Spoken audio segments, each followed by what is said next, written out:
In Australia, one major environmental issue is how land clearing will affect and potentially reduce the number of surviving endangered animals, including the spotted-tailed quoll.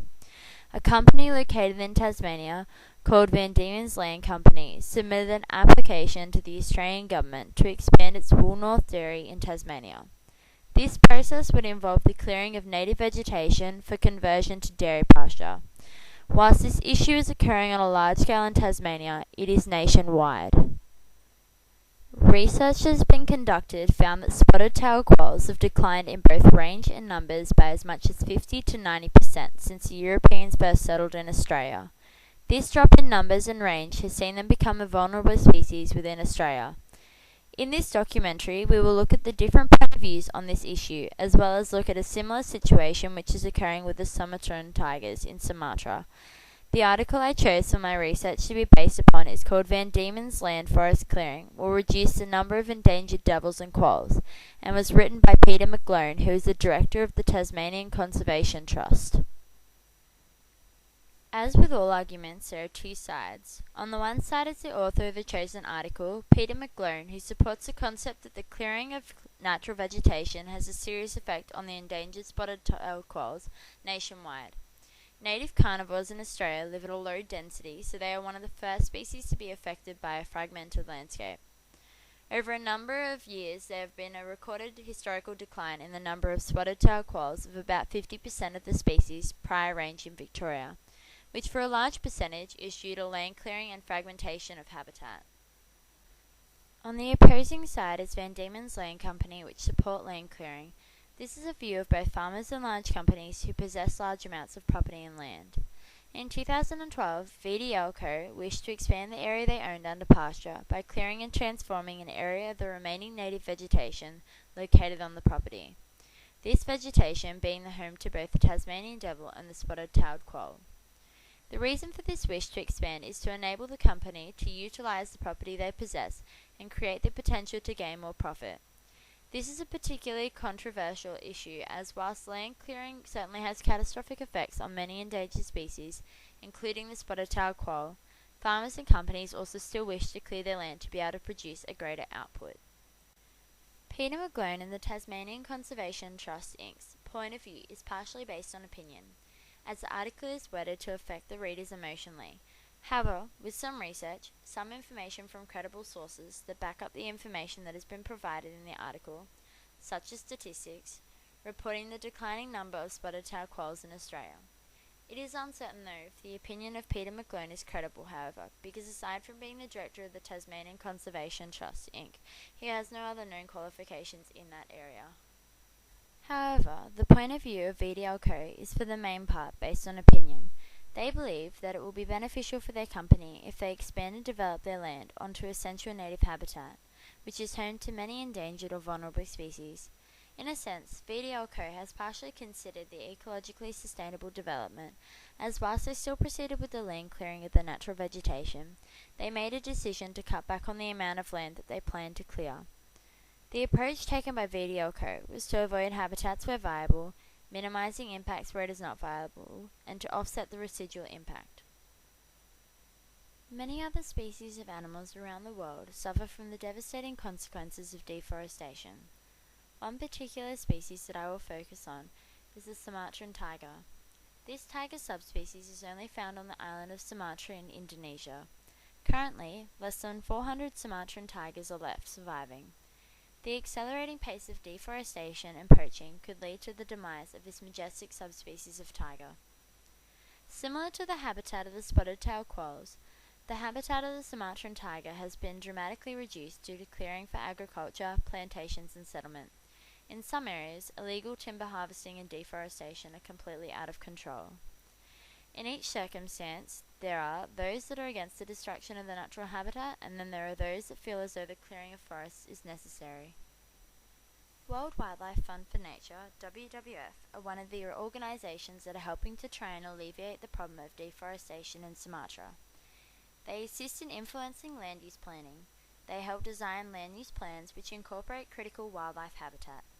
Sumatra's government is then integrating this information into their plans. WWF have also successfully managed to protect some tiger habitat, such as the Teso Nilo Tiger Landscape, which was declared as a protected area in 2004. WWF in Sumatra is playing a similar role, if not identical, as the Tasmanian Conservation Trust Inc. in Australia. The two organisations are completely against deforestation and the effect it has on a number of animal species. Both organisations are working to try and lessen deforestation, if not prevent it completely. In Australia, VDL-Co were willing to meet halfway in an agreement with the Australian government. Therefore, it seems as though they have more concern for corporate social responsibility, whereas the main company in Sumatra, who clears the rainforest, APP, Asia Pulp and Paper, have not thought about the consequences of their actions and what effect it will have on both the Sumatran tiger's habitat and that of other species of animal. Whilst Greenpeace and WWF have an emotional argument, they provide facts and statistics that back up their argument, therefore making it more credible. My original opinion after reading my chosen article was that land clearing should not occur at all. However, after conducting some research, my opinion has changed. It was found in my research that VDL-Co, while still planned to extend their property for the development of dairy farms, they came to a compromise with the Australian government and voluntarily made some of the proposed developmental land protected for the benefit of the native species of flora and fauna that call it home.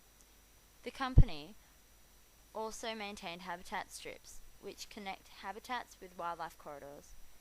It seems that over time, VDL-Co became more aware of the environment around them. Formal protection of 3,421 hectares and the voluntary protection by the VDL-Co of 876 hectares of habitat was proposed.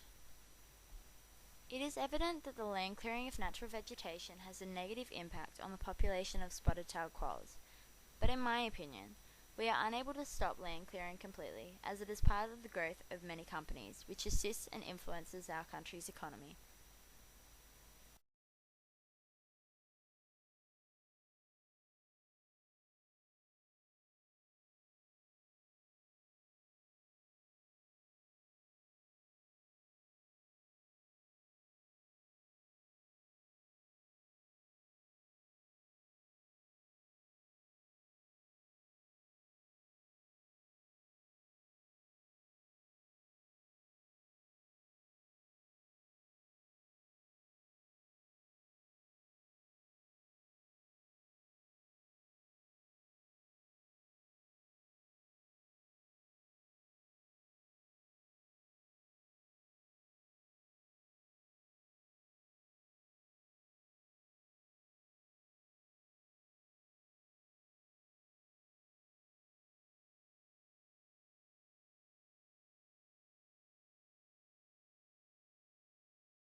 It is evident that the land clearing of natural vegetation has a negative impact on the population of spotted-tailed quolls, but in my opinion, we are unable to stop land clearing completely, as it is part of the growth of many companies, which assists and influences our country's economy.